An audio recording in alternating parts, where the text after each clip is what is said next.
She was a giant, 542 feet of American steel, built to feed the insatiable appetite of the United States Navy. The USS Cyclops was a collier, a coal carrier, designed to keep the warships of the Atlantic Fleet moving across the seas. In an age before oil, coal was power, and the Cyclops carried more of it than any ship afloat. She was not beautiful, she was not fast, but she was essential. In March 1918, she vanished without a trace, taking 309 souls with her into the dark Atlantic. No distress call, no wreckage, no survivors. To this day, she remains the largest non-combat loss of life in United States Navy history. The Cyclops was commissioned in 1910 and spent her early years hauling coal along the American coast and across the Atlantic.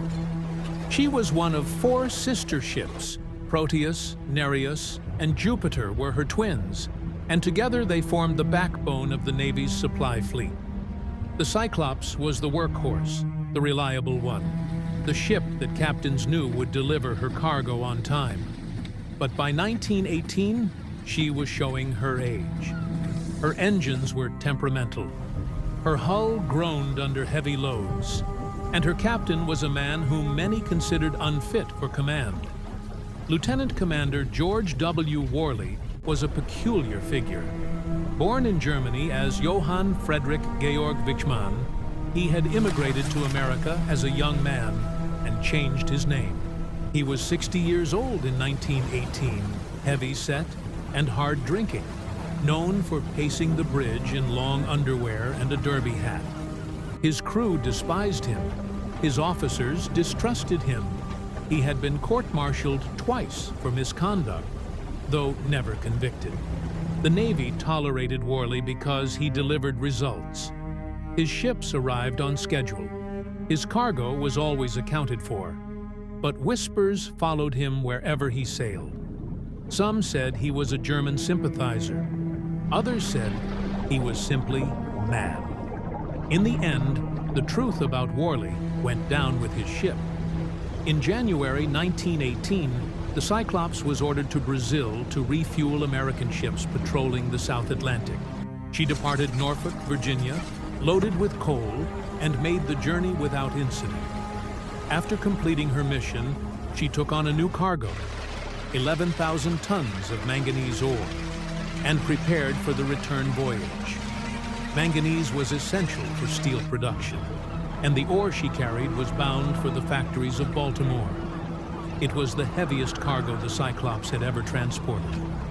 Her deck sat low in the water. Her engines strained against the weight. Some officers worried that she was dangerously overloaded. Worley ignored them. On February 16th, the Cyclops departed Rio de Janeiro and sailed north along the Brazilian coast. A week later, she made an unscheduled stop in Bahia to take on additional supplies. One of her engines had failed, reducing her speed and maneuverability. Standard protocol required Worley to report the mechanical problem and request repairs. He did not. Instead, he ordered the ship to continue north on a single engine. On March 3, 1918, the Cyclops arrived in Barbados. She anchored in the harbor at Bridgetown, took on provisions, and remained for a single day. Several crew members went ashore and spoke to locals. They described the ship as troubled, low in the water, sluggish, with a captain who refused to listen to advice. One sailor allegedly said he hoped never to board the Cyclops again. At 4:00 p.m. on March 4th, the ship weighed anchor and steamed north toward Baltimore. She was expected to arrive within 10 days. She never did. The first sign of trouble came on March 13th, when the Cyclops failed to make her scheduled check-in with naval radio stations along the coast. A day passed, then another. By March 15th, the Navy had grown concerned. By March 20th, they launched a search. Ships and aircraft scoured the waters between Barbados and the Virginia Capes, covering thousands of square miles. They found nothing.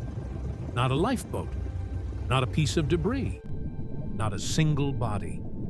The USS Cyclops and her 309 passengers had simply ceased to exist. The Navy conducted a formal inquiry. It was wartime. German U-boats prowled the Atlantic, sinking Allied vessels with impunity. And the most obvious explanation was an enemy torpedo. But German records, examined after the war, showed no submarine anywhere near the Cyclops route in March 1918. Berlin denied responsibility. For once, the enemy was telling the truth. Structural failure was another possibility. The Cyclops was overloaded with manganese ore, her hull strained, her remaining engine struggling against the weight.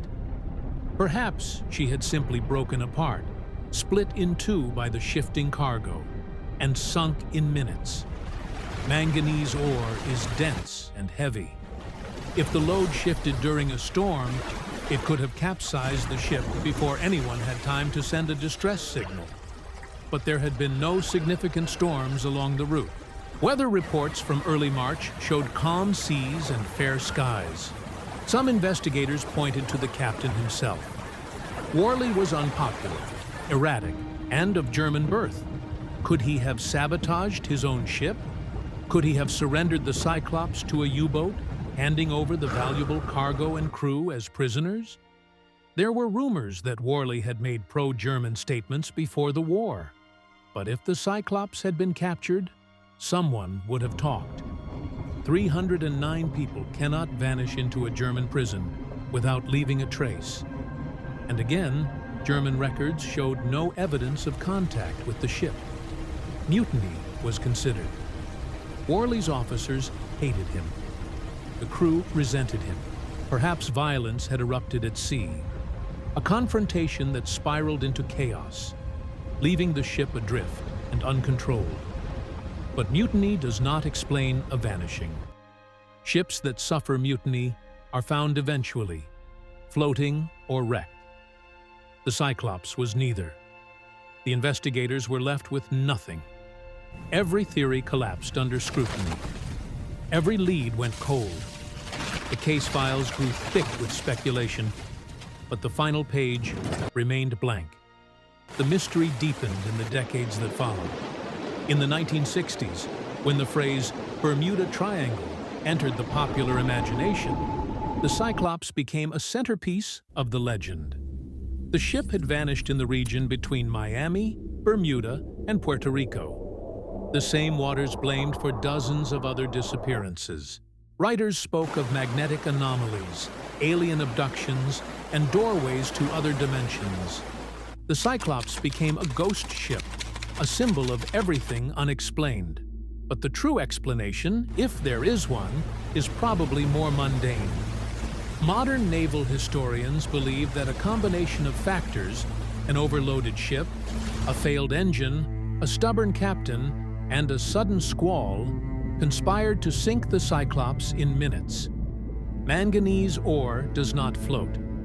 Once the hold breached, the weight would have dragged her down like an anchor.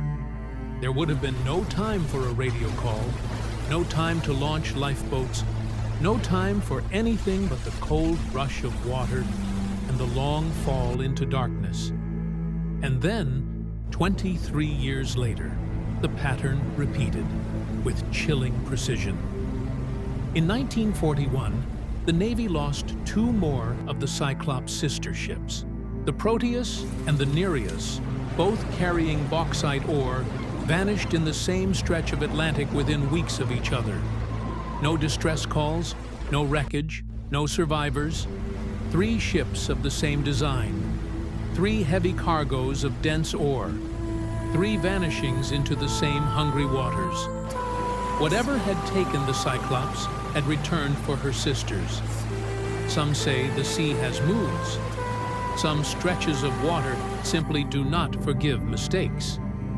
The Atlantic between the Caribbean and the American coast is one such place. Deep, unpredictable, and old beyond human memory. Ships have been crossing those waters for 5 centuries, and ships have been disappearing there for just as long.